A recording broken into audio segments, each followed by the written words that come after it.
நிறைய பேருடைய பிரச்சனை அங்கதான் இருக்கு. சரி, இந்த அளவுக்கு கான்ஃபிடென்ட்டா பவுல் செய்யணும், என்ன பண்ணணும்?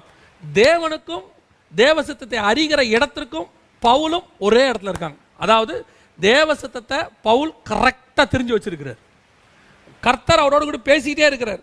கப்பலில் போகும்போது சொல்றார், வேணா போனா பிரச்சனை வரும்.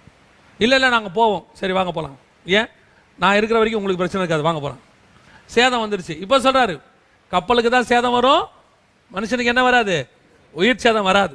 இந்த காடோட நடக்கிறதான அந்த ரிலேஷன்ஷிப் இருக்குல்ல, அந்த காட் நடத்துகிற ஒவ்வொன்றையும் தெரிஞ்சுக்கொள்கிற ரிலேஷன்ஷிப், இந்த இடத்துல நீங்கள் இருந்துட்டீங்கன்னா அதுக்கு அப்புறம் புறஜாதியார் சொன்னாலும் கவலைப்பட மாட்டீங்க, ஆவியின் ஏவுதல்ல எவன் சொன்னாலும் கவலைப்பட மாட்டீங்க, அல்லது உங்ககிட்ட அன்பா இருக்கிறவங்க கழுத்தை கட்டி பிடிச்சிட்டு சொன்னாலும் கவலைப்பட மாட்டீங்க.